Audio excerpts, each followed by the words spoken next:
어머니, 칠순잔치 선물 마음에 드세요? 이 선물 준비하느라 제가 정말 죽는 줄 알았거든요. 어때요, 어머니? 수백 명의 하객이 모인 특급 호텔 연회장. 단상 위에 선 며느리 수연 씨의 목소리는 차갑게 가라앉아 있었습니다. 이제 온 세상 사람들이 어머니의 그 고상한 진짜 얼굴을 다 알게 됐네요. 순간 호텔 연회장을 가득 메우던 웅장한 클래식 음악이 뚝 끊겼습니다. 그리고 고막을 찢을 듯한 정적만이 감돌았습니다. 수백 명의 하객들이 숨소리조차 내지 못한 채 단상 위에 서 있는 며느리 수연 씨와 그 아래서 사시나무 떨듯 떨고 있는 시어머니 최 여사를 번갈아 쳐다보고 있었습니다. 방금 전까지만 해도 화려한 샹들리에 조명을 받으며 우아하게 웃던 최 여사의 얼굴은 지금 막 무덤에서 기어나온 시체처럼 하얗게 질려 있었습니다. 그녀의 등 뒤 대형 LED 스크린에서는 방금 전까지 흐르던 효부 며느리의 축하 영상 대신 믿을 수 없는 영상이 반복 재생되고 있었기 때문입니다. 영상 속의 최 여사는 며느리의 머리채를 휘어잡고 뜨거운 국그릇을 바닥에 내동댕이 치며 입에 담지 못할 욕설을 퍼붓고 있었습니다. 누군가 놀라서 떨어뜨린 와인잔이 바닥에 부딪혀 산산조각이 났고 붉은 와인이 핏물처럼 흰 테이블볼을 적셔 들어갔습니다. 그 파열음이 신호탄이라도 된 듯 장례는 순식간에 비명과 수군거림으로 아수라장이 되었습니다. 여러분, 상상이 되십니까? 내 자식 귀한 줄만 알고 남의 집 귀한 딸을 짐승보다 못하게 부리던 시어머니가 가장 빛나야 할 자신의 생일 잔칫날, 전 국민 앞에서 발가벗겨지는 이 순간을 말입니다. 아마 보고도 믿기지 않으실 겁니다. 저 역시 이 사연을 접하고 며칠 밤을 설쳤으니까요.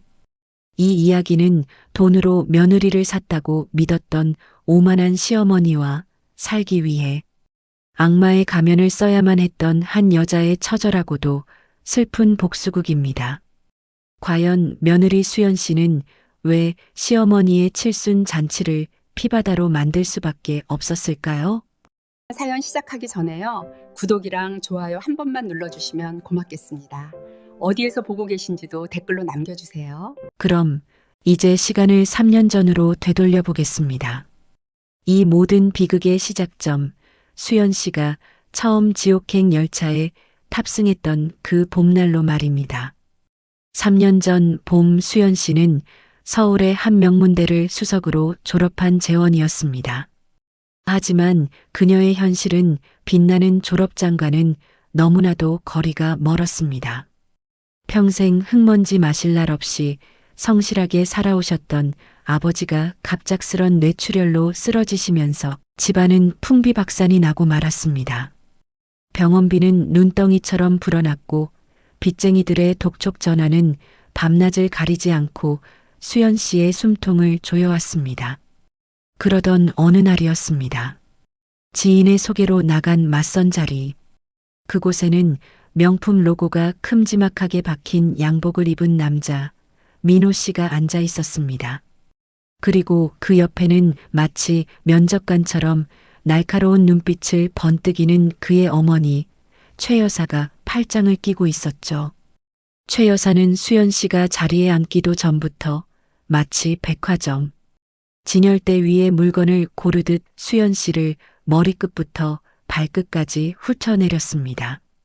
그녀의 시선이 수연 씨의 낡은 구두 끝에 머물렀을 때 입가에 스친 비릿한 조소를 수연 씨는 놓치지 않았습니다.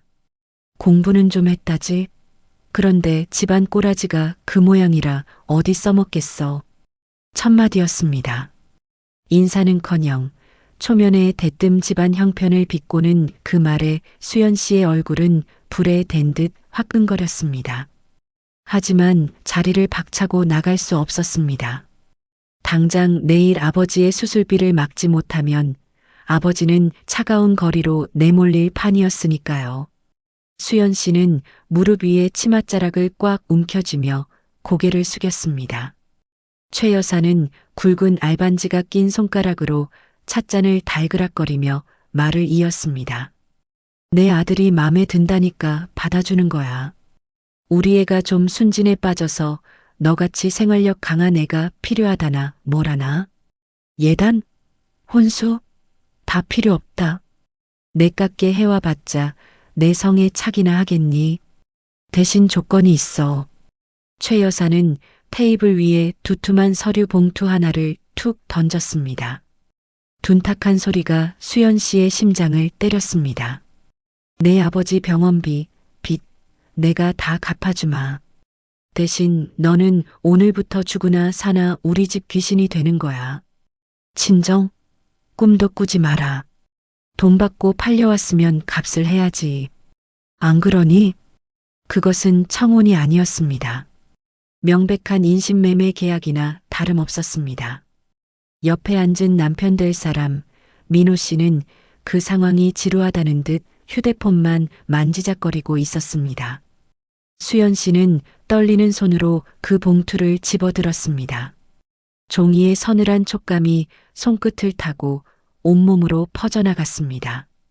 자존심을 버리고 아버지를 살릴 것인가, 아니면 이 모욕을 견디지 못하고 뛰쳐나갈 것인가. 수연 씨의 눈가에 맺힌 눈물이 찻잔 속으로 툭 떨어졌습니다. 감사합니다. 정말 열심히 살겠습니다. 그렇게 수연 씨는 자신의 영혼을 팔아 지옥행 열차에 탑승하고 말았습니다. 그 선택이 훗날 어떤 끔찍한 결과를 불러올지 그때는 미처 알지 못했습니다. 맞선 이후 2달이라는 시간이 정신없이 흘러갔습니다. 결혼 준비 과정은 그야말로 굴욕의 연속이었습니다. 최 여사는 며느리를 데리고 다니는 것을 마치 자선 사업이라도 하는 양 떠벌리고 다녔습니다. 강남의 고급 드레스샵에 갔을 때의 일입니다. 수연 씨가 순백의 웨딩드레스를 입고 커튼을 열고 나왔을 때 최 여사는 혀를 끌끌 차며 말했습니다. 원판이 빈티가 나니 1,000만 원짜리 드레스를 입혀놔도 태가 안 나는구나. 예, 너는 다이어트 좀 더 해야겠다. 그 뱃살이 뭐니, 뱃살이.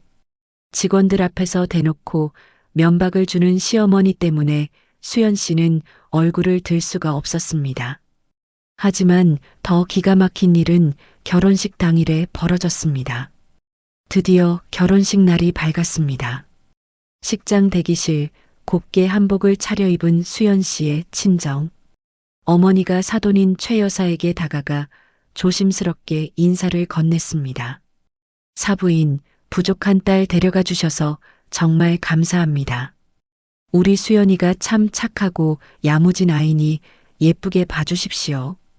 어머니는 평생 농사만 짓느라 거칠어진 손으로 최 여사의 손을 잡으려 했습니다. 그러자 최 여사는 마치 더러운 벌레라도 닿은 것처럼 기겁을 하며 뒤로 물러섰습니다. 아유, 깜짝이야. 사부인, 손 좀 씻고 다니세요. 이 옷이 얼마짜린 줄 아세요? 흙 묻으면 돈 물어내실 수 있겠어요? 수연 씨의 어머니는 그 자리에 얼어붙고 말았습니다. 무안함과 수치심에 붉어진 어머니의 얼굴을 보며 멀리서 그 광경을 지켜보던 수연 씨의 가슴은 천갈래 만갈래로 찢어졌습니다. 당장이라도 달려가 시어머니의 멱살을 잡고 소리치고 싶었지만 아픈 아버지가 병상에서 이 결혼식만을 기다리고 있다는 생각에 입술을 깨물며 참아야만 했습니다. 입술에서 비릿한 피 맛이 났습니다. 엄마, 미안해. 정말 미안해. 결혼 행진곡이 울려 퍼지고 버진 로드를 걷는 순간 수연 씨에게는 하객들의 박수 소리가 마치 자신을 비웃는 조롱 소리처럼 들렸습니다. 남편 민호 씨는 싱글벙글 웃으며 하객들에게 손을 흔들었지만 수연 씨의 손은 얼음장처럼 차가웠습니다. 화려한 조명 아래서 가장 행복해야 할 신부는 속으로 피눈물을 흘리며 다짐하고 또 다짐했습니다. 그래, 3년만 참자. 아버지 완쾌하실 때까지만 죽은 듯이 살자. 그리고 반드시 이 빚 다 갚고 나면 그때는. 하지만 그녀의 소박한 바람과 달리 기다리고 있는 것은 인내심으로 버틸 수 있는 수준의 고통이 아니었습니다. 신혼여행에서 돌아온 그날부터 수연 씨의 신부는 며느리가 아닌 고급 노예로 전락했습니다. 100평이 넘는 2층짜리 대저택. 그 넓은 집을 관리하던 입주 도우미 아주머니를 최 여사는 수연 씨가 들어오자마자 해고해 버렸습니다. 식구라곤 셋뿐인데 도우미가 뭐 필요하니? 젊은 내가 움직여라. 요즘 애들은 게을러 빠져서 큰일이야. 수연 씨의 하루는 새벽 4시에 시작되었습니다. 남편과 시어머니가 일어나기 전 1층과 2층의 대리석 바닥을 무릎 꿇고 손걸레질해야 했습니다. 청소기가 있었지만 최 여사는 기계 소리 시끄러워서 잠을 못 자겠다며 굳이 손걸레질을 강요했습니다.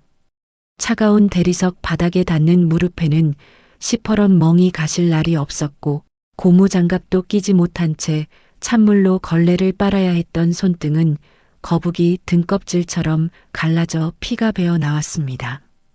아침 식사 시간은 더한 고역이었습니다. 7첩 반상을 차려내야 했는데 국이 조금만 식어도 생선 가시가 하나만 나와도 최 여사의 젓가락이 식탁을 내리쳤습니다. 너희 집에서는 밥을 이따위로 해먹니? 아, 먹을 게 없어서 대충 먹었으려나? 밥알이 모래알처럼 씹히는 나날들이었습니다. 남편 민호 씨요?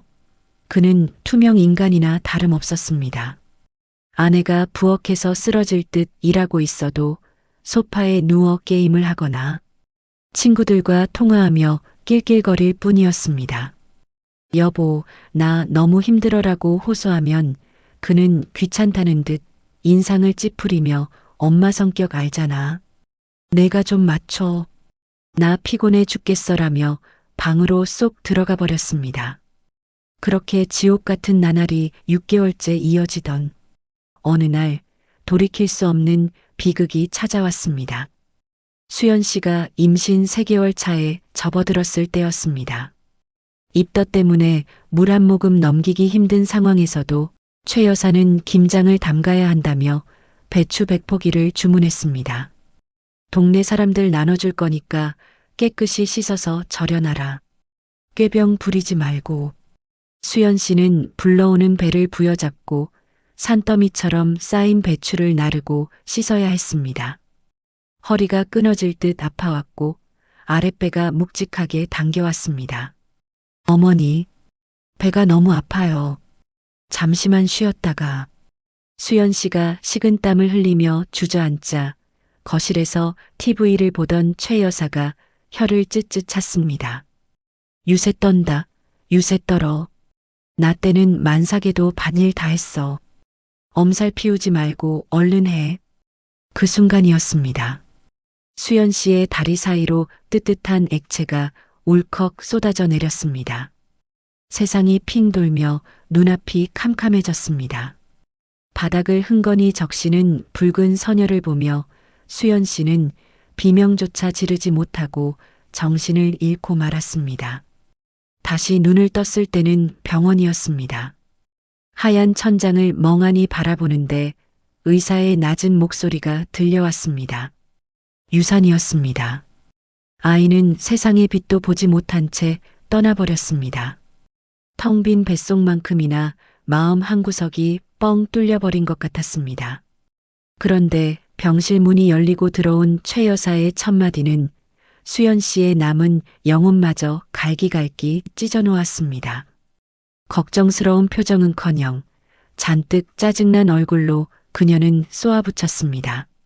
아이고, 내 팔자야. 비싼 돈 주고 데려왔더니 칠칠 맞게 애 하나 간수 못해서 흘려. 몸 관리를 어떻게 했길래. 내 손주를 죽여. 너 일부러 그런 거지? 일하기 싫어서. 수연 씨는 귀를 의심했습니다. 아이를 잃은 어미에게 할 말인가요? 옆에 서 있던 남편마저 엄마 화나셨잖아.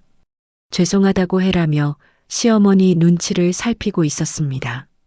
그 순간 수연 씨의 눈에서 흐르던 눈물이 뚝 그쳤습니다. 대신 가슴 깊은 곳에서 차갑고도 뜨거운 검은 불길이 치솟아 올랐습니다. 퇴원 후 2주가 지나고 수연 씨는 변했습니다. 아니, 죽어갔다는 표현이 더 정확할 겁니다. 말수를 잃고 하루 종일 멍하니 창밖만 바라보았습니다. 우울증이 깊어질 대로 깊어진 것이죠. 최 여사는 그런 며느리를 보며 재수없는 년, 우거지상 좀 펴라며 더욱 모진 말을 퍼부었습니다. 비바람이 몰아치던 어느 밤이었습니다. 남편은 외박하고 시어머니는 잠든 새벽 2시. 수연 씨는 홀로 화장실 거울 앞에 섰습니다. 거울 속에 비친 여자는 뼈만 앙상하게 남은 생기라곤 찾아볼 수 없는 유령 같은 모습이었습니다. 헝클어진 머리카락, 퀭한 눈동자. 그건 예전에 당당했던 김수연이 아니었습니다. 수연 씨는 떨리는 손으로 거울을 쓰다듬었습니다. 나 왜 살고 있지? 차라리 죽는 게 낫지 않을까? 여기서 뛰어내리면 이 고통이 끝날까? 그때였습니다. 거울 속의 수연 씨가 묘하게 일그러진 표정을 짓는 것 같았습니다. 분명 수연 씨는 울고 있는데 거울 속의 여자는 입꼬리를 스윽 올리며 웃고 있었습니다. 소름 끼치는 한기가 등골을 타고 흘렀습니다. 그리고 머릿속에서 아주 낯선 목소리가 들려왔습니다. 수연 씨의 목소리였지만 훨씬 더 낮고 허스키하고 도끼로 가득 찬 목소리였습니다. 바보 같은 년. 언제까지 그렇게 당하고만 살 거야? 수연 씨는 뒷걸음질 쳤습니다. 누구야? 나는 너야. 거울 속 여자의 입술이 움직였습니다. 아니, 정확히는 수연 씨의 입술이 움직이는 것처럼 보였지만 목소리는 수연 씨의 것이 아니었습니다. 내가 숨죽여 올 때마다, 내가 참고 또 참을 때마다 자라난 너의 분노야. 수연아, 착한 척하는 건 이제 그만해. 넌 착한 게 아니야. 그냥 겁이 많았던 거지. 하지만 이제 내게 남은 게 뭐야?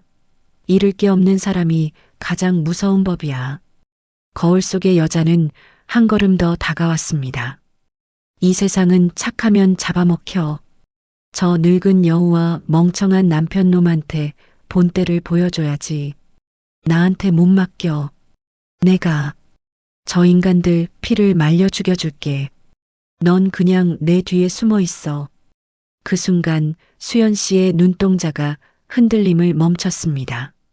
공허했던 눈빛에 서늘한 생기가 돌기 시작했습니다. 그녀는 천천히, 아주 천천히 입꼬리를 말아 올렸습니다. 거울 속의 환영과 똑같은 기괴하고도 아름다운 미소였습니다. 그래, 내가 왜 죽어? 죽어야 할 사람은 따로 있는데. 수연 씨는 세면대에 찬물을 틀어 얼굴을 씻어냈습니다. 고개를 들었을 때 거울 속에는 더 이상 약해 빠진 며느리 김수연은 없었습니다. 시어머니의 목줄을 쥐고 흔들 잔혹한 사냥꾼이 서 있을 뿐이었죠. 이제부터 이 집안은 쑥대밭이 될 것입니다. 아무도 예상하지 못한 미친 척하는 며느리의 소름 돋는 연극이 막을 올리는 순간이었습니다. 다음 날 아침 여느 때와 다름없는 태양이 떴지만 수연 씨의 눈에 비친 세상은 어제와는 확연히 다른 색채였습니다. 새벽같이 일어나 쌀을 씻는 손길은 여전했지만 그 손끝에는 더 이상 패배감이나 무력감이 서려 있지 않았습니다. 쌀알이 바스라질 듯 꽉 움켜쥔 주먹 안에는 서늘한 도끼가 맴돌고 있었으니까요. 오전 10시 최 여사는 친구들과의 골프 약속을 위해 화려하게 치장하고 집을 나섰습니다. 현관문이 닫히고 도어록이 잠기는 전자음이 들리자마자 수연 씨는 걸레를 집어던지고 2층 안방으로 향했습니다. 그곳은 시어머니의 성역이자 수연 씨에게는 금지된 구역이었습니다. 드레스룸 문을 열자 가죽 냄새와 고급 향수 냄새가 훅 끼쳐왔습니다. 한쪽 벽면을 가득 채운 장식장에는 최 여사가 내 목숨보다 아끼는 보물들이라 부르는 수천만 원짜리 명품 가방들이 줄지어 진열되어 있었습니다. 악어 가죽, 타조 가죽, 한정판 에디션. 며느리 병원비는 아까워하면서도 저 가방 하나를 사는 데는 일말의 망설임도 없었던 그 물건들입니다. 참고로 이 집에는 CCTV가 있기는 했습니다. 하지만 최 여사는 사생활 침해를 극도로 싫어해서 현관과 주방에만 설치되어 있었고 자신의 성역인 드레스룸에는 당연히 없었습니다. 수연 씨는 바로 그 허점을 노린 것이죠. 수연 씨는 주방 가위를 손에 쥐었습니다. 차가운 금속의 감촉이 손바닥을 파고들었습니다. 서거, 서거. 가죽이 잘려나가는 소리는 생각보다 둔탁하고도 경쾌했습니다. 수연 씨는 가장 비싼 에르땡땡 가방의 표면을 십자 모양으로 길게 그었습니다. 질긴 가죽이 비명을 지르며 벌어졌습니다. 하나로는 부족했습니다. 2개, 3개, 4개. 수연 씨의 손은 멈추지 않았습니다. 가방끈을 자르고 로고를 긁어내고 안감을 끄집어냈습니다. 바닥에는 수억 원어치의 가죽 조각들이 흉물스럽게 널려갔지만 거울에 비친 수연 씨의 얼굴은 마치 예술작품을 완성한 화가처럼 황홀경에 빠져 있었습니다. 오후 4시 귀가한 최 여사의 비명소리가 집안을 뒤흔들었습니다. 아, 이게 뭐야? 내 가방들이 왜 이래? 최 여사는 털썩 주저앉아 찢겨진 가방들을 부여잡고 오열했습니다. 그때 수연 씨가 아래층에서 뛰어 올라왔습니다. 그녀의 표정은 공포에 질린 아주 완벽한 피해자의 얼굴이었습니다. 어머니, 무슨 일이세요? 도둑이라도 들었나요? 수연 씨는 덜덜 떨며 최 여사를 부축했습니다. 최 여사는 핏발선 눈으로 수연 씨를 노려보았습니다. 너지? 집에 너밖에 없었잖아. 내가 내 가방 다 망쳐놨지? 최 여사가 손을 들어 올리려던 찰나 수연 씨는 바닥에 납작 엎드려 울먹였습니다. 어머니, 억울해요. 저는 하루 종일 부엌에서 공국 끓이고 있었잖아요. 뒷문이 열려 있던데 도둑고양이나 쥐가 들어온 게 아닐까요? 요즘 산짐승들이 내려온다던데. 물론 거짓말이었습니다. 하지만 CCTV가 없는 드레스룸 안에서 벌어진 일을 증명할 방법은 없었습니다. 수연 씨의 눈물 연기는 너무나도 리얼해서 최 여사조차 순간 정말 짐승짓인가 헷갈릴 정도였으니까요.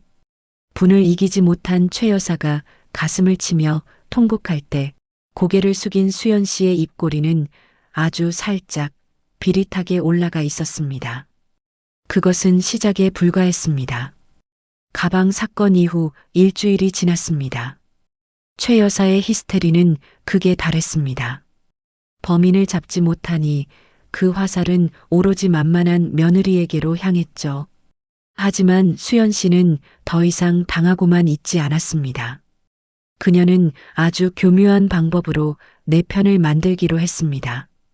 바로 우유부단한 남편 민호 씨를 이용하는 것이었죠. 며칠 뒤 최 여사가 안방에서 낮잠을 자는 시간이었습니다. 수연 씨는 자신의 팔뚝 안쪽 가장 연한 살을 손톱으로 꼬집고 비틀기 시작했습니다. 살점이 뜯겨나갈 듯한 고통에 눈물이 핑 돌았지만 멈추지 않았습니다. 하얀 피부 위로 검푸른 멍자국이 선명하게 피어올랐습니다. 며칠 전 최 여사가 홧김에 던진 리모컨에 맞은 상처 부위 근처를 더욱 크고 흉측하게 부풀린 것입니다. 저녁 식사 시간, 퇴근한 남편이 식탁에 앉자 수연 씨는 짐짓 국그릇을 놓다가 하고 짧은 신음소리를 내며 팔을 부여잡았습니다. 걷어올린 소매 사이로 시퍼렇게 멍든 팔뚝이 적나라하게 드러났습니다. 여보, 팔이 왜 그래? 어디 부딪혔어? 남편이 놀라 묻자 수연 씨는 황급히 소매를 내리며 최 여사의 눈치를 살피는 신용을 했습니다. 아니야. 아무것도 아니야. 내가 칠칠 맞아서 넘어진 거야. 어머니는 잘못 없으셔. 어머니가 그냥 훈육하신다고 조금. 아니야, 내가 잘못해서 그런 거야. 말끝을 흐리며 눈물을 삼키는 아내의 모습. 그리고 맞은편에서 태연하게 생선 가시를 바르고 있는 어머니. 남편 민호 씨의 미간이 찌푸려졌습니다. 평소엔 관심도 없던 그였지만 아내의 상처가 너무 심해 보였던 탓인지 아니면 시어머니의 표독스러움에 질린 탓인지 숟가락을 탁 내려놓았습니다. 엄마, 수연이한테 손대셨어요? 아무리 그래도 이건 너무하잖아요. 최 여사는 억울해서 펄쩍 뛰었습니다. 내가 언제 지 혼자 넘어진 걸 왜 나한테 뒤집어 씌워? 야, 너 말 똑바로 안 해? 최 여사가 소리를 지르며 수연 씨에게 다가오려 하자 수연 씨는 공포에 질린 듯 남편의 등 뒤로 숨어들며 바들바들 떨었습니다. 잘못했어요, 어머니. 다시는 안 그럴게요. 때리지만 마세요. 그 연기는 너무나 완벽해서 누가 봐도 매맞는 아내와 악독한 시어머니의 구도였습니다. 남편은 어머니를 막아서며 소리쳤습니다. 그만 좀 하세요. 애 잡을 일 있어요? 엄마 진짜 왜 이러세요? 갈수록 자신의 아들조차 자신을 믿지 않고 며느리 편을 들며 대드는 상황. 최 여사는 뒷목을 잡고 쓰러질 듯 비틀거렸습니다. 세상 천지 나만 믿고 따르던 아들이 저 여우 같은 며느리 말 한마디에 엄마를 의심하다니. 분통이 터져 미칠 노릇이었지만 수연 씨는 남편의 등 뒤에서 시어머니를 향해 싸늘한 눈빛을 보내고 있었습니다. 그래, 그렇게 서로 물어뜯어. 고립되는 기분이 어때요, 어머니? 이간질로 시어머니를 고립시키는데 성공한 지 한 달이 흘렀습니다. 수연 씨는 이제 더 깊고 은밀한 곳을 노리기 시작했습니다. 바로 이 집안의 돈줄과 관련된 비밀이었습니다. 최 여사는 툭하면 내가 세금 덜 내려고 별짓을 다 했는데라며 자랑처럼 떠벌리곤 했습니다. 그 말인즉슨 집안 어딘가에 탈세와 비자금의 증거가 있다는 뜻이었죠. 모두가 잠든 새벽 3시 블랙 수연이 깨어날 시간이었습니다. 수연 씨는 검은색 트레이닝복으로 갈아입고 발소리를 죽이기 위해 두꺼운 양말을 신었습니다. 정막이 감도는 복도는 칠흑같이 어두웠지만 수연 씨의 감각은 맹수처럼 예민해져 있었습니다. 그녀의 목적지는 최 여사의 서재였습니다. 평소에는 자물쇠로 굳게 잠겨 있는 곳이지만 수연 씨는 며칠 전 최 여사가 화장대 서랍 깊숙한 곳에 열쇠를 숨기는 것을 거울을 통해 훔쳐보았습니다.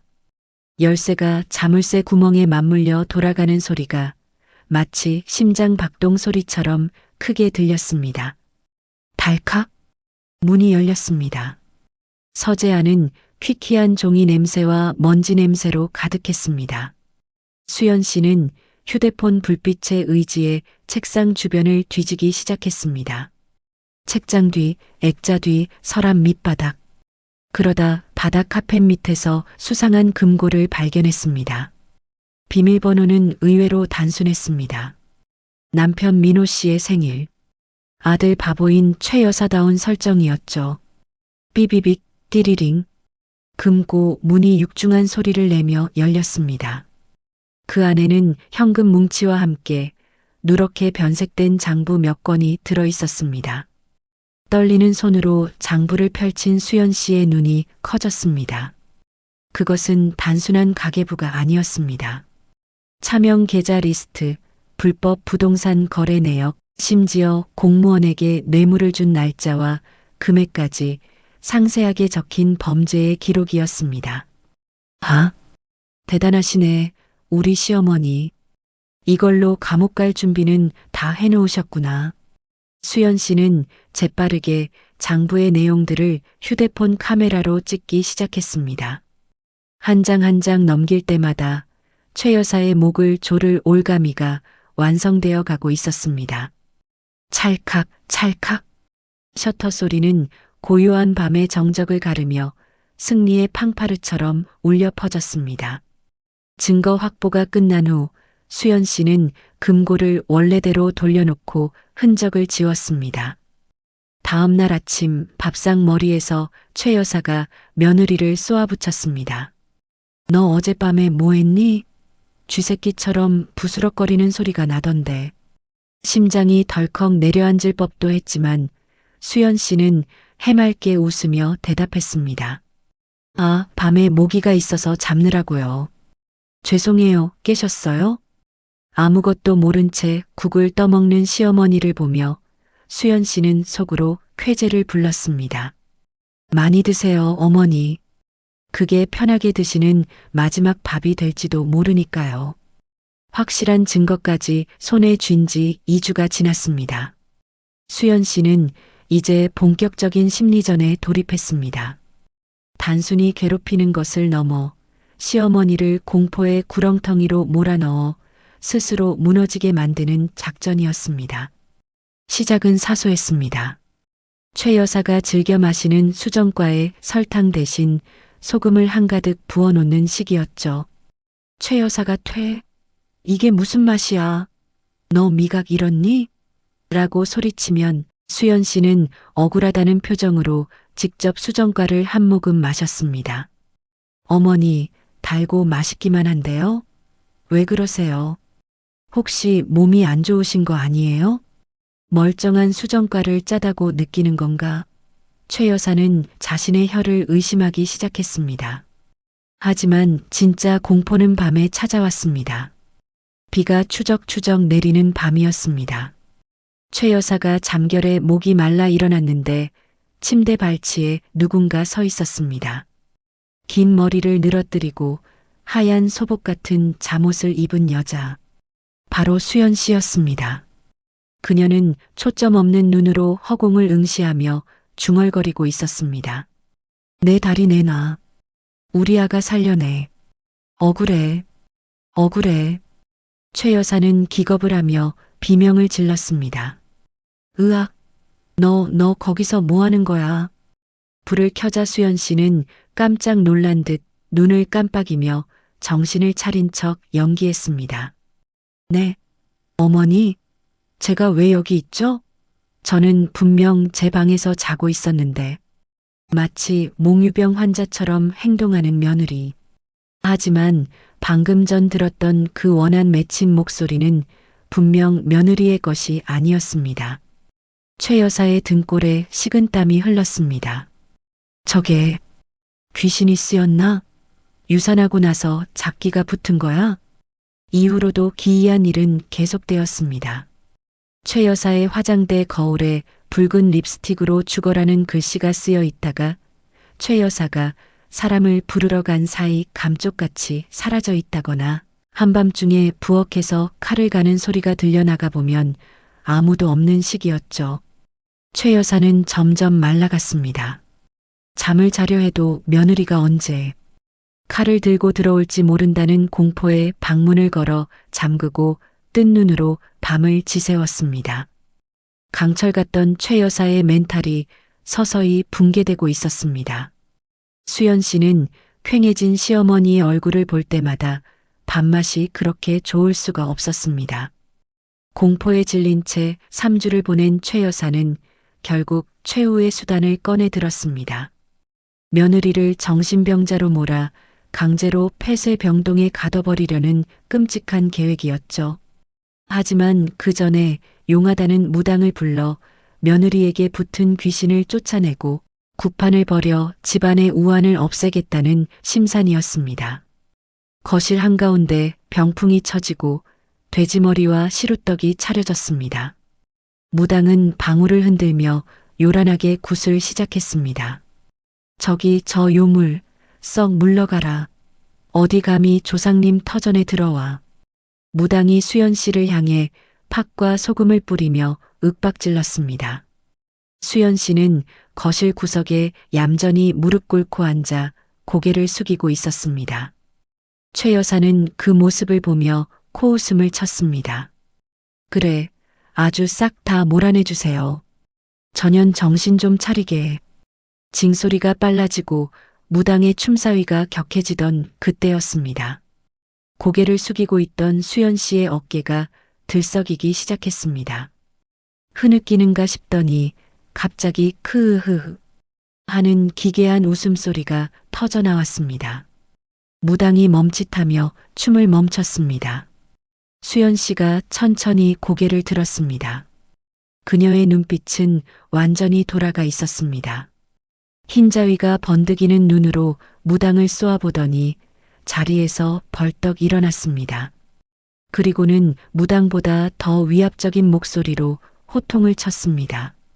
어디서 잡기가 설쳐? 내년이 모시는 신이 고작 그거냐? 좌중이 얼어붙었습니다. 수연 씨는 성큼성큼 걸어가 제사상 위에 있던 작두 모형을 집어들고는 춤을 추듯 휘둘렀습니다. 그리고 사시나무 떨듯 떨고 있는 최 여사의 코앞까지 다가가 낮고 굵은 목소리로 의졸렸습니다. 최간의 여편네야, 내가 지은 죄를 알렸다?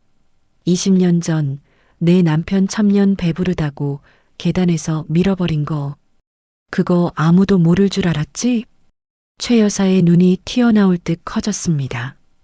그것은 아무에게도 말하지 않았던 무덤까지 가져가려 했던 비밀이었습니다.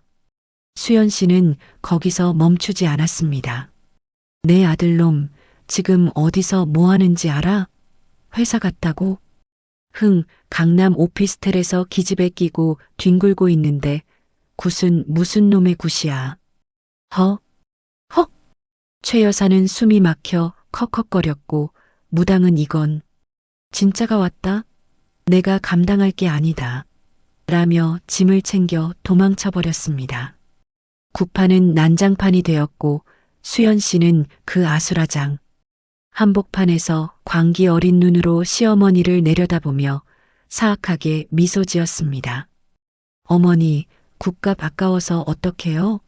제가 대신 굿해드렸으니 복채는 저한테 주세요. 이날의 소동으로 최 여사는 확신했습니다. 며느리는 미친 게 아니라 진짜로 신이 내렸거나 악기가 씌었다고 말이죠. 하지만 그것은 수연 씨가 남편의 뒤를 밟아 불륜 사실을 알아내고 시어머니의 과거를 뒷조사해 얻어낸 정보를 바탕으로 펼친 완벽한 메소드 연기였습니다. 이제 공포는 정점을 찍었습니다. 시어머니는 며느리의 눈조차 마주치지 못하게 되었고 집안의 주도권은 서서히 그리고 완벽하게 수연 씨의 손아귀로 넘어가고 있었습니다. 하지만 아직 끝이 아닙니다. 남편의 불륜 현장을 덮치고 시어머니를 사회적으로 매장시킬 결정적인 한 방이 남아 있었으니까요. 구판을 뒤집어 놓은 그날 밤 최 여사가 충격으로 알아누운 사이 수연 씨는 조용히 차키를 챙겨 집을 나섰습니다. 무당에게 빙의된 척하며 뱉었던 말, 강남. 오피스텔에서 뒹굴고 있다는 그 말이 단순한 허풍이 아니었음을 두 눈으로 확인해야 했으니까요.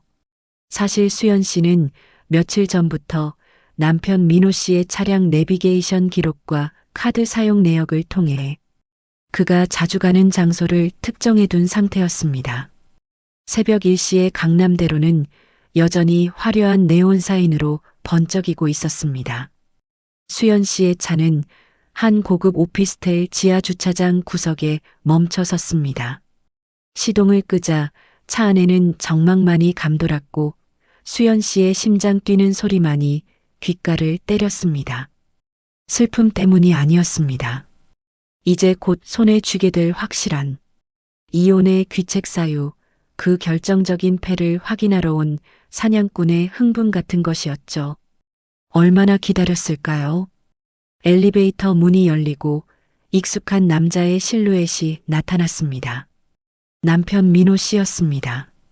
그리고 그의 허리에는 20대 초반으로 보이는 앳된 여자의 팔이 감겨 있었습니다. 두 사람은 술에 취해 비틀거리면서도 서로의 얼굴을 부비며 깔깔거리고 있었습니다. 수연 씨는 핸들을 꽉 쥐었습니다. 민호 씨의 얼굴에 떠있는 저 환한 미소.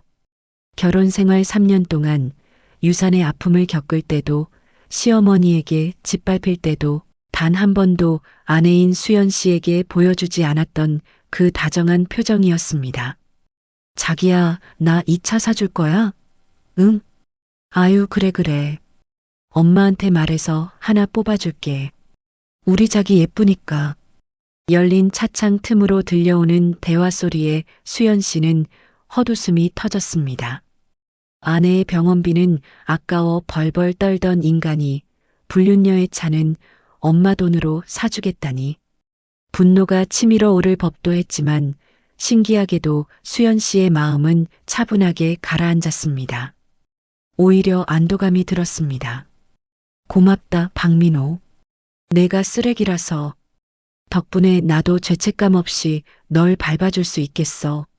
수연 씨는 떨림 없는 손으로 휴대폰 카메라에 줌을 당겼습니다.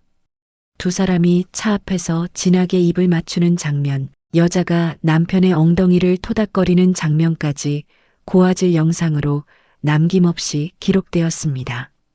찰칵, 찰칵. 셔터 소리가 날 때마다 남편의 인생은 나락으로 떨어지고 있었습니다. 수연 씨는 그들의 모습을 마지막까지 지켜보며 차갑게 중얼거렸습니다. 맘껏 즐겨둬. 그게 너희들의 마지막 파티가 될 테니까. 남편의 외도 증거까지 확보한 지 사흘이 지났습니다. 수연 씨는 집안에서의 압박 수위를 더욱 높였습니다. 최 여사가 밥을 먹으려 하면 식탁 맞은편에 앉아 아무 말 없이 식칼을 쓱쓱 갈았고 밤이면 거실을 서성이며 알 수 없는 노래를 흥얼거렸습니다.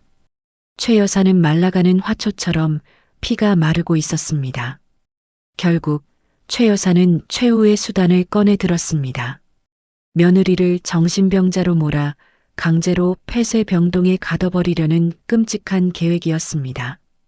어느 평일 오후 집안에 무거운 정적이 감돌고 있었습니다. 갑자기 현관벨이 요란하게 울려 퍼졌습니다. 인터폰 화면에는 덩치 큰 사내 두 명이 서 있었습니다. 사설 구급대원 복장이었지만 그들의 눈빛은 사람을 구하러 온 것이 아니라 사냥하러 온 짐승의 눈빛이었습니다. 누구세요? 수연 씨가 짐짓 놀란 척 묻자 최 여사가 방에서 뛰어나와 현관문을 벌컥 열어젖혔습니다. 여기에요. 이 여자가 미쳤어요. 칼을 들고 설치고 사람을 죽이려 한다고요. 빨리 잡아가요. 최 여사의 고함과 함께 사내들이 거실로 들이닥쳤습니다. 그들은 신발도 벗지 않은 채 성큼성큼 수연 씨에게 다가왔습니다. 거구의 남자가 수연 씨의 팔을 거칠게 낚아챘습니다. 뼈가 으스러질 듯한 악력이었습니다. 보호자 동의받고 왔습니다. 얌전히 따라오시죠. 보통의 여자라면 비명을 지르며 발버둥 쳤겠지만 수연 씨는 이미 이 시나리오를 예상하고 있었습니다. 그녀는 저항하는 척하며 거실 바닥을 뒹굴었습니다. 그리고 주머니 속에 있던 호신용 경보기의 핀을 뽑았습니다. 고막을 찢는 듯한 경보음이 조용한 주택가를 뒤흔들었습니다. 당황한 사내들이 수연 씨의 입을 틀어막으려 했지만 수연 씨는 필사적으로 현관 쪽으로 몸을 던지며 소리쳤습니다. 살려주세요. 강도야. 사람 살려. 그때였습니다. 경보기 소리가 울리고 불과 3분도 안 되어 대문 밖에서 경찰차 사이렌 소리가 들려왔습니다. 수연 씨가 며칠 전 관할 파출소를 직접 찾아가 시어머니가 자신을 불법 입원시키려 한다며 증거와 함께 신변 보호를 요청해 둔 덕분이었습니다. 담당 경찰관은 이 집 주소를 특별관리 대상으로 등록해 두었고 경보 신호가 들어오자마자 즉각 출동한 것이죠. 경찰입니다. 문 여세요. 경찰들이 들이닥치자 상황은 순식간에 역전되었습니다. 납치범이나 다름없던 사내들은 주춤거리며 뒤로 물러섰고 최 여사는 사색이 되었습니다. 수연 씨는 헝클어진 머리와 찢어진 옷차림으로 경찰에게 달려가 안겼습니다. 경찰관님, 흐흑, 시어머니가 저를 어디론가 팔아넘기려고 무서워 죽겠어요. 누가 봐도 가녀린 피해자의 모습이었습니다. 경찰은 최 여사를 무섭게 노려보았습니다. 어르신, 며느님이 멀쩡해 보이시는데 강제 입원이라니요? 이거 불법 감금죄에 해당할 수 있습니다. 서까지 같이 가주셔야겠습니다. 최 여사는 억울해서 땅을 치며 소리쳤습니다. 아니에요. 전현이 연기하는 거라고요. 저게 진짜 미친년인데. 하지만 경찰의 눈에 최 여사는 그저 며느리를 괴롭히다 못해 납치까지 사주한 악독한 시어머니일 뿐이었습니다. 경찰들에게 제지당하는 최 여사를 보며 수연 씨는 눈물을 닦는 척하며 그녀에게만 들릴 듯한 목소리로 속삭였습니다. 어머니, 병원은 어머니가 가셔야겠는데요? 화병으로 쓰러지시기 직전이네. 경찰 소동이 있은 지 일주일이 지났습니다. 집안의 공기는 살얼음판 같았습니다. 최 여사는 경찰 조사를 받고 풀려났지만 가정폭력 가해자로 낙인 찍혀 접근 금지 명령까지 받을 위기에 처했습니다. 분을 사귀지 못한 최 여사는 안방에 틀어박혀 전화통만 붙잡고 살았습니다. 그리고 그 모든 통화 내용은 수연 씨의 귀로 고스란히 들어오고 있었죠. 수연 씨는 집안 곳곳에 초소형 녹음기를 설치해 두었습니다. 거실 소파 및 식탁 아래, 그리고 최 여사가 가장 아끼는 안마의자 틈새까지, 심지어 거실 장식장에 놓인 장식용 곰 인형의 눈 속에 카메라를, 뱃속에는 고성능 녹음기를 심어두는 치밀함까지 보였습니다. 어두운 밤 수연 씨는 자신의 방에서 헤드셋을 끼고 녹음된 파일들을 하나씩 재생했습니다. 김 변호사, 어떻게 방법이 없어? 전현 위자료 한 푼도 안 주고 내쫓는 방법 말이야. 정신병 진단서 조작해줄 의사 없나? 아니, 그 땅 명의는 내 동생 앞으로 돌려놨다니까. 세무서에서 알면 나 죽어. 절대 걸리면 안 돼. 민호야, 너 그 계집애 정리했니? 일단 며느리 내쫓을 때까지만 조심해. 나중에 이혼시키고 나서 내 맘대로 하라고. 이어폰을 통해 들려오는 시어머니와 남편의 목소리는 추악함 그 자체였습니다. 살인 교사나 다름없는 말부터 탈세와 횡령을 자백하는 내용까지, 이 녹음 파일 하나면 이혼 소송은 물론이고 최 여사를 콩밥 먹이는 것까지 문제 없어 보였습니다. 수연 씨는 녹음 파일을 들으며 우아하게 와인 한 잔을 마셨습니다. 붉은 와인이 목을 타고 넘어가는 느낌이 짜릿했습니다. 어머니, 말씀 좀 조심하시지. 벽에도 귀가 있다는 옛말 하나도 틀린 게 없네요. 그녀는 파일들을 날짜별로 꼼꼼하게 정리해 판도라의 상자라는 폴더에 저장했습니다. 그리고 USB 하나를 더 꺼내 백업을 해두었습니다. 이 작은 칩 하나가 저 거대한 저택을 무너뜨릴 다이너마이트가 될 것입니다. 수연 씨는 곰 인형을 쓰다듬으며 웃었습니다. 수고했어. 이제 터트릴 일만 남았네. 그렇게 한 달이 흘렀고 최 여사의 칠순 잔치가 일주일 앞으로 다가왔습니다. 집안 분위기는 묘하게 바뀌어 있었습니다. 그렇게 날뛰던 며느리 수연 씨가 갑자기 다시 예전의 순한 양으로 돌아온 것입니다. 어느 날 아침 수연 씨는 정갈하게 한복을 차려입고 최 여사 앞에 나타났습니다. 그리고 바닥에 넙죽 큰 절을 올렸습니다. 어머니, 그동안 제가 제정신이 아니었어요. 약 먹고 치료받으면서 많이 좋아졌어요. 제가 미쳤었나 봐요. 용서해 주세요. 최 여사는 의심스러운 눈초리로 며느리를 훑어보았습니다. 뭐야? 너 또 무슨 꿍꿍이야? 수연 씨는 눈물을 글썽이며 최 여사의 손을 잡으려 했습니다. 어머니 칠순이시잖아요. 며느리로서 도리는 하게 해주세요. 제가 이번 잔치 정말 성대하게 준비해서 어머니 어깨 으쓱하게 해드릴게요. 그동안 못한 효도 다 하고 싶어요. 최 여사는 찜찜했지만 당장 잔치 준비가 급했습니다. 호텔 예약부터 하객 관리, 답례품 준비까지 챙겨야 할 게 산더미였는데 며느리가 안 하면 결국 자신이 다 해야 했으니까요. 게다가 며느리가 싹싹 빌고 나오니 그래, 지가 버텨봤자지 하는 오만함이 다시 고개를 들었습니다. 그래, 두고 보마. 이번 잔치 때 실수 하나라도 하면 그날로 넌 아웃이야. 알았어? 수연 씨는 네, 명심하겠습니다라고 대답하며 고개를 숙였습니다. 하지만 숙인 고개 아래로 감춰진 눈빛은 섬뜩하게 빛나고 있었습니다. 일주일 내내 수연 씨는 발바닥에 땀이 나도록 뛰어다녔습니다. 최고급 호텔 연회장을 예약하고 유명 가수를 섭외하고 하객들에게 보낼 초대장 하나하나까지 정성스럽게 챙겼습니다. 최 여사는 그런 며느리를 보며 콧노래를 불렀습니다. 진작 이렇게 길 것이지. 역시 매가 약이라니까. 잔치 전날 수연 씨는 호텔 연회장을 최종 점검하러 갔습니다. 대형 스크린과 음향 시설을 체크하는 직원에게 다가갔습니다. 수고 많으세요. 이건 내일 틀어드릴 어머님 성장 동영상 파일이에요. 이걸로 교체해 주시겠어요? 제가 밤새 편집해서 더 감동적으로 만들었거든요.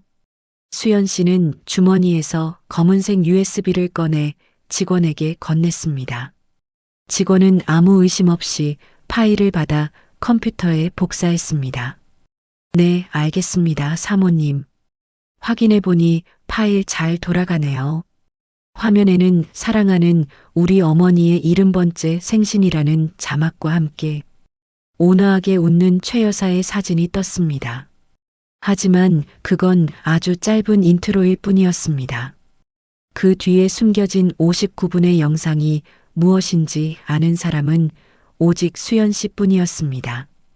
호텔 로비로 걸어 나오는 수연 씨의 발걸음은 구름 위를 걷는 듯 가벼웠습니다. 핸드백 속에는 또 다른 서류 봉투가 들어 있었습니다. 국세청과 경찰청에 보낼 익명 제보 서류들이었죠. 어머니, 기대하세요. 내일은 어머니 인생에서 가장 화끈한 날이 될 테니까요. 드디어 결전의 날이 밝았습니다. 호텔 연회장은 입구부터 화환으로 가득 찼습니다. 지역 유지들, 최 여사의 골프 모임 친구들, 그리고 민호 씨의 회사 동료들까지 수백 명의 하객이 모여들었습니다. 최 여사는 수천만 원짜리 비단 한복을 입고 목에는 굵은 진주 목걸이를 건 채 입이 귀에 걸려 있었습니다. 아유, 와주셔서 감사합니다. 네, 우리 며느리가 이번에 신경 좀 썼어요. 호호. 수연 씨 역시 단아한 드레스를 입고 시어머니 옆에서 하객들을 맞이했습니다. 하객들은 며느리가 참 참하고 예쁘네. 최 여사는 복도 많아라며 칭찬을 아끼지 않았습니다. 그 칭찬을 들을 때마다 최 여사는 으스대며 며느리의 어깨를 툭툭 쳤습니다. 마치 잘 조련된 애완견을 자랑하듯이요. 잔치가 중반으로 접어들고 분위기가 무르익었을 때였습니다. 사회자가 마이크를 잡았습니다. 자, 다음은 오늘 효부 며느님이 밤을 새워 준비하신 어머니의 인생 헌정 영상 상영이 있겠습니다. 큰 박수 부탁드립니다. 우레와 같은 박수 소리와 함께 장내의 조명이 어두워졌습니다. 모든 시선이 단상 뒤 대형 스크린으로 쏠렸습니다.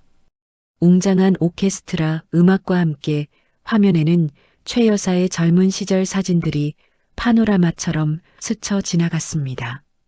여기저기서 감동적이다, 잘 만들었네 하는 감탄사가 터져 나왔습니다. 최 여사는 손수건으로 눈가를 찍어내는 신용을 하며 흐뭇한 미소를 지었습니다. 그리고 화면 속 자막이 우리 며느리에게 보내는 어머니의 사랑으로 바뀌던 순간이었습니다. 갑자기 아름다운 배경음악이 뚝 끊기고 거친 노이즈 소리가 스피커를 찢을 듯 울렸습니다. 사람들이 웅성거리는 사이 화면이 바뀌었습니다. 그곳은 집안 거실이었습니다. 잠옷바람에 최 여사가 수연 씨의 머리채를 휘어잡고 바닥에 질질 끌고 다니는 모습이었습니다. 야, 이거지 발사계 같은 년아. 밥 처먹을 자격이나 있어? 니네 부모가 그렇게 가르치더냐? 생생한 고함 소리가 5.1 채널 스피커를 통해 연회장에 쩌렁쩌렁 울려 퍼졌습니다. 하객들은 숨을 멈췄습니다. 최 여사의 미소가 경악으로 굳어지는 데는 1초도 걸리지 않았습니다. 영상은 계속되었습니다. 임신한 며느리에게 배추를 던지는 장면, 남편이 불륜녀와 차 안에서 뒹구는 장면, 그리고 최 여사가 세금 탈루한 거 절대 걸리면 안 되라고 말하는 육성 녹음까지. 그것은 단순한 폭로 영상이 아니었습니다. 한 가족의 추악한 민낯을 전시하는 지옥의 다큐멘터리였습니다. 꺼? 저거 안 꺼. 아, 김수연 너 미쳤어. 최 여사가 비명을 지르며 단상으로 뛰어 올라가려다 한복 치맛자락에 걸려 볼품없이 넘어졌습니다. 남편 민호 씨는 얼굴을 가리고 테이블 밑으로 숨으려 했습니다. 하지만 수연 씨는 단상 한가운데 우뚝 서 있었습니다. 그녀는 마이크를 잡았습니다. 스크린의 불빛을 역광으로 받은 그녀의 모습은 마치 심판을 내리러 온 여신처럼 보였습니다. 여러분, 잘 보셨나요? 이게 바로 이 고상한 최 여사님의 진짜 얼굴입니다. 그리고 수연 씨는 덜덜 떨고 있는 시어머니를 향해 마지막 쐐기를 박았습니다. 방금 보신 이 영상과 증거 자료들, 지금 이 순간 국세청 탈세 제보가와 관할 경찰서 지능범죄수사팀에도 전송되었습니다. 어머니, 생신 축하드려요. 이게 제 마지막 선물이에요. 연회장은 아수라장이 되었습니다. 하지만 그 소란 속에서 수연 씨만이 유일하게 고요했습니다. 그녀의 얼굴에는 지난 3년간 단 한 번도 지어보지 못했던 가장 환하고 자유로운 미소가 번지고 있었습니다. 아수라장이 된 연회장을 빠져나온 그날 밤, 최 여사의 집안은 문자 그대로 초상집이었습니다. 칠순 잔치는 며느리의 폭탄 선언으로 인해 가문이 수치로 끝이 났고 하객들은 혀를 차며 도망치듯 자리를 떴으니까요. 최 여사는 집에 돌아오자마자 분을 이기지 못해 거실 바닥을 구르며 악을 썼습니다. 전현 잡아와. 당장 잡아와서 내 앞에 무릎 꿇려. 감히 내가 누구라고, 감히 내 잔치상을 엎어. 하지만 그녀의 고함은 공허한 메아리에 불과했습니다. 다음 날 아침 동이 트기도 전에 들이닥친 불청객들 때문이었습니다. 국세청에서 나왔습니다. 압수수색 영장입니다. 파란 조끼를 입은 조사관들이 썰물처럼 집 안으로 밀려들어왔습니다. 대문이 열리는 둔탁한 소리와 함께 평생 철옹성 같았던 최 여사의 왕국이 무너져 내리는 소리가 들리는 듯 했습니다. 최 여사는 잠옷바람으로 뛰쳐나와 조사관의 바짓가랑이를 붙잡고 늘어졌습니다. 이게 무슨 짓이야? 남의 집에 신발 신고 들어와서 너네 내가 누군지 알아? 당장 안 나가? 하지만 조사관들은 눈 하나 깜짝하지 않았습니다. 그들은 훈련된 사냥개처럼 집안 구석구석을 뒤지기 시작했습니다. 수연 씨가 사진으로 찍어 제보했던 바로 그 비밀 금고, 이중 장부가 숨겨진 서재의 벽장, 그리고 차명 통장이 묻혀있던 마당의 장독대까지. 그들은 마치 보물지도라도 가지고 있는 것처럼 정확하게 은닉처를 찾아냈습니다. 여기 장부 나왔습니다. 현금 다발도 확인했습니다. 조사관의 외침이 들릴 때마다 최 여사의 얼굴은 흑빛으로 변해갔습니다. 노란 박스 테이프가 북북 뜯기는 소리가 거실을 가득 채웠습니다. 최 여사가 그토록 아끼던 명품 가방, 보석함, 골드바들이 압수물품 박스 안으로 차곡차곡 던져졌습니다. 안 돼. 내 돈이야. 내가 어떻게 모은 돈인데. 이거 나 놓으라고. 최 여사는 박스를 뺏으려다 바닥에 나동그라졌습니다. 헝클어진 머리에 콧물 범벅이 된 얼굴. 어제까지만 해도 우아하게 턱을 치켜들던 사모님의 위엄은 온데간데 없었습니다. 그 모습을 2층 난간에서 내려다보던 수연 씨. 그녀의 표정은 마치 잘 짜인 비극 연극의 관객처럼 차분했습니다. 그때 멍하니 서 있던 남편 민호 씨가 수연 씨를 발견하고는 계단을 뛰어 올라왔습니다. 아, 너 진짜 국세청에 찔렀어?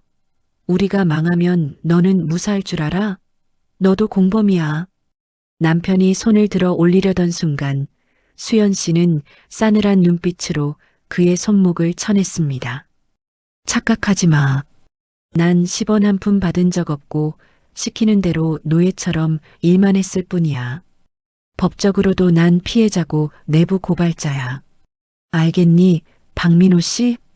수연 씨의 당당한 태도에 민호 씨는 입을 뻐끔거릴 뿐 아무런 반박도 하지 못했습니다. 집안 곳곳에 붙기 시작한 압류 딱지. 그 빨간 딱지들이 마치 최 여사의 인생 성적표처럼 집안을 붉게 물들이고 있었습니다. 압수수색이 한바탕 휩쓸고 지나간 그날 오후 넋이 나가 소파에 늘어진 최 여사와 머리를 감싸 쥐고 있는 남편 앞에 수연 씨가 다가갔습니다. 그녀의 손에는 누런 서류 봉투가 들려 있었습니다. 탁! 봉투가 테이블 위에 놓이는 소리가 유난히 크게 울렸습니다. 도장 찍으세요. 이혼 서류예요. 최 여사가 개슴츠레한 눈으로 서류를 쳐다보았습니다. 그리고는 헛웃음을 터뜨렸습니다. 아? 이제 와서 이혼? 그래, 넌 재산 분할 노리고 이러는 거지? 꿈 깨라. 세금 내고 나면 남는 것도 없어. 너 같은 거지 근성한테 줄 돈 10원도 없다고. 끝까지 돈 타령하는 시어머니를 보며 수연 씨는 고개를 저었습니다. 정말이지 구제불능이라는 생각이 들었죠. 어머니, 정말 모르시겠어요? 제가 원하는 건 어머니 돈이 아니에요. 그 더러운 돈 트럭으로 갖다 줘도 안 받아요. 수연 씨는 서류의 위자료 포기 조항을 손가락으로 가리켰습니다. 보세요. 위자료, 재산 분할 다 필요 없다고 썼잖아요. 제가 원하는 건 딱 하나예요. 내 인생에서 당신들 흔적을 깨끗이 지우는 것. 남편 민호 씨가 울먹이며 수연 씨의 옷자락을 잡았습니다. 여보, 이러지 마. 나 알거지 되게 생겼는데 너까지 가면 나 어떡해? 우리 좋았잖아. 내가 다시는 바람 안 피울게. 응? 수연 씨는 혐오스럽다는 듯 옷자락을 털어내며 차갑게 쏘아붙였습니다. 좋았다고? 당신 혼자 좋았겠지. 내가 유산하고 피 쏟을 때 당신 뭐 했어? 게임하고 있었잖아. 내가 어머니한테 머리채 잡힐 때 뭐 했어? 방문 닫고 들어갔잖아. 당신은 남편이 아니라 방관자였고 공범이었어. 이제 와서 매달리지 마. 역겨우니까. 수연 씨의 말은 비수가 되어 민호 씨의 가슴에 꽂혔습니다. 그녀는 펜을 꺼내 서류 위에 던졌습니다. 당장 찍어. 안 그러면 불륜 증거랑 폭행 영상, 인터넷에 다 뿌려서 당신 회사도 못 다니게 만들 거야. 사회적으로 매장당하고 싶지 않으면 조용히 도장 찍는 게 좋을걸? 결국 덜덜 떨리는 손으로 도장을 찍는 남편과 분해서 입술을 깨물다 피가 터진 시어머니. 수연 씨는 도장이 찍힌 서류를 챙겨 들었습니다. 그 종이 한 장이 주는 무게감이 그렇게 가벼울 수가 없었습니다. 그것은 단순한 이혼 서류가 아니라 3년의 지옥에서 탈출하는 노예 해방 문서였습니다. 짐을 챙겨 나오기 직전 수연 씨는 마지막으로 최 여사 앞에 섰습니다. 최 여사는 도끼 어린 눈으로 며느리를 노려보며 저주를 퍼부었습니다. 나가서 객사나 해라. 미친년 정신병자 주제에 누굴 가르치려 들어. 수연 씨는 짐 가방을 내려놓고 천천히 최 여사에게 다가갔습니다. 그리고 허리를 숙여 최 여사의 귀에 대고 아주 나직하고 또렷한 목소리로 속삭였습니다. 어머니, 아직도 모르시겠어요? 저 미친 거 아니었어요. 최 여사의 눈동자가 심하게 흔들렸습니다. 무슨 소리야? 수연 씨는 입가에 싱그러운 미소를 띠며 말을 이었습니다. 구판 엎을 때, 밤마다 칼 갈 때, 어머니 방에 귀신처럼 서 있을 때, 저 맨정신이었어요. 어머니가 무서워하는 꼴이 너무 재밌어서 웃음 참느라 얼마나 힘들었는지 아세요? 최 여사는 입을 딱 벌린 채 숨조차 쉬지 못했습니다.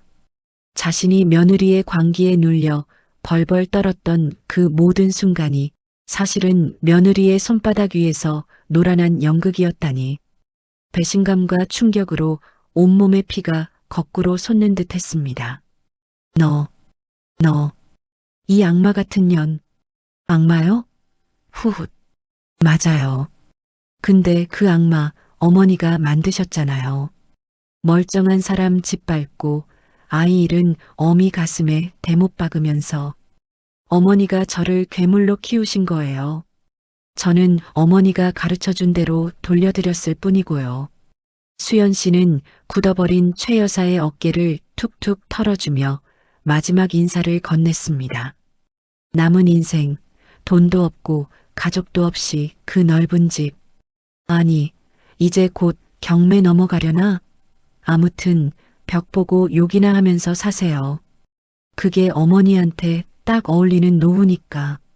수연 씨는 뒤도 돌아보지 않고 현관문을 나섰습니다. 뒤에서 으악 하는 최 여사의 절규가 들려왔지만 그 소리는 더 이상 수연 씨를 붙잡지 못했습니다.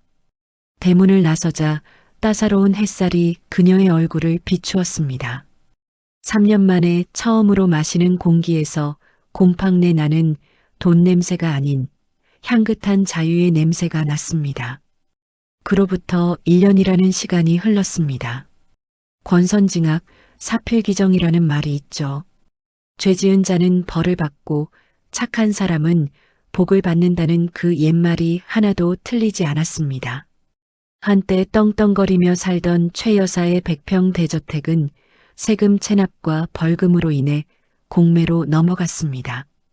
화려했던 가구와 명품들은 헐값에 팔려나갔고 최 여사와 아들 민호 씨는 서울 변두리의 낡은 반지하 월세방으로 쫓겨났습니다.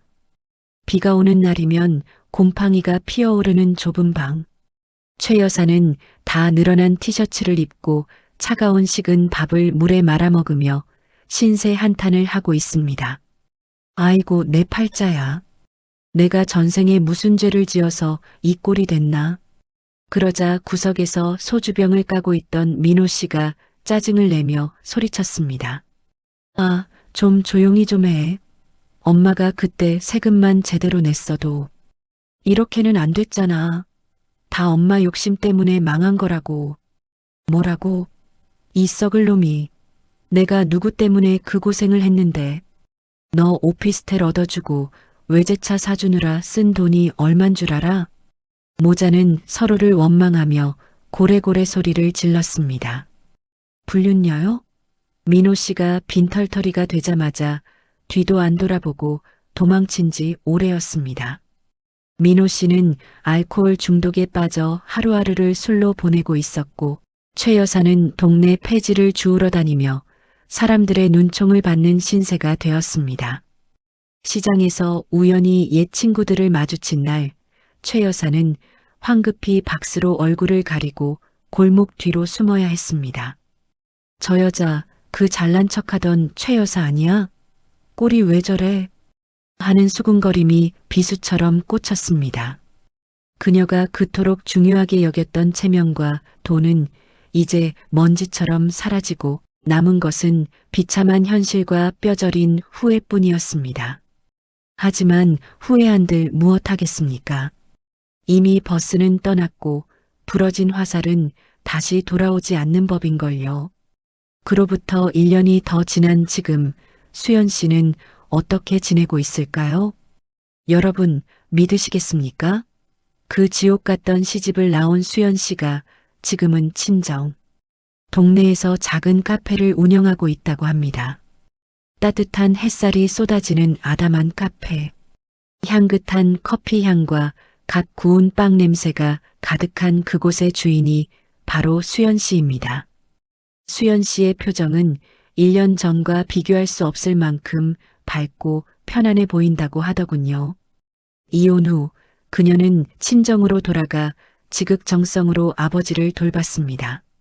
다행히 아버지는 수술을 잘 받고 건강을 회복하셔서 지금은 카페 한편에서 화초를 가꾸며 딸을 돕고 계신답니다. 수연아, 손님 오셨다. 어서 인사드려라. 네, 아빠. 어서 오세요. 주문 도와드릴까요? 수연 씨의 목소리에는 활기가 넘쳐 흐른다고 합니다. 그녀는 더 이상 누군가의 며느리도 누군가의 아내도 아닌 온전한 김수연으로 살아가고 있습니다. 잃어버렸던 웃음을 되찾고 스스로 땀 흘려번 돈으로 소중한 가족을 지키는 살. 그것이야말로 그녀가 꿈꾸던 진짜 행복이었습니다.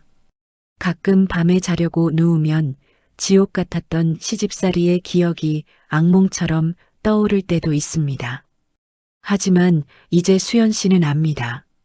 그 고통을 이겨내고 스스로를 구원한 자신이 얼마나 강한 사람인지 말입니다. 카페 문이 열리고 단골 손님 할머니 한 분이 들어오십니다. 사장님, 오늘 케이크 예쁘네. 우리 며느리 생일인데 하나 포장해 줄래? 수연 씨는 정성껏 케이크를 포장하며 물었습니다. 며느님 참 좋아하시겠어요. 사이가 좋으신가 봐요? 할머니는 환하게 웃으며 대답했습니다. 그럼 내 딸보다 더 예쁜걸? 며느리는 남의 집 딸이 아니라 우리 집 딸이야. 잘해줘야지. 수연 씨는 그 말에 잠시 멈칫했습니다. 그리고 조용히 미소 지었습니다. 그래요. 원래 그래야 하는 거였어요, 어머니. 그녀는 창가에 앉아 파란 하늘을 바라보며 독백합니다. 어머니, 보고 계세요? 저 이렇게 보란 듯이 잘 살고 있어요. 남의 눈에 피눈물 흘리게 하면 본인 눈에는 피고름이 난다는 거, 이제는 뼈저리게 느끼고 계시겠죠? 여러분, 오늘 사연 어떠셨나요? 며느리를 물건 취급하며 짓밟았던 시어머니와 무능한 남편, 그리고 그들에게 통쾌한 한 방을 날리고 자신의 인생을 되찾은 수연 씨의 이야기였습니다. 가족은 서로에게 상처를 주는 전쟁터가 아니라 지친 몸과 마음을 쉬게 하는 쉼터여야 합니다. 돈이나 체면보다 더 중요한 것은 사람에 대한 존중과 사랑이 아닐까요? 혹시라도 지금 며느리를 혹은 가족을 함부로 대하고 계신 분이 있다면 꼭 명심하시길 바랍니다. 인과응보의 수레바퀴는 천천히 돌지만 반드시 제자리로 돌아와 죄 지은 자를 덮친다는 사실을요. 여러분, 가족은 피로 묶인 사슬이 아니라 사랑으로 이어진 인연입니다. 그 인연을 소중히 여기는 분들에게는 따뜻한 노후가, 그렇지 못한 분들에게는 차가운 대가가 기다리고 있음을 잊지 마시길 바랍니다. 오늘 이야기는 여기까지입니다. 가슴 뻥 뚫리는 사이다 결말이 마음에 드셨다면 구독과 좋아요, 알림 설정 잊지 말고 꼭 눌러주세요. 저는 다음에도 더 기막히고 가슴 울리는 사연으로 여러분을 찾아뵙겠습니다.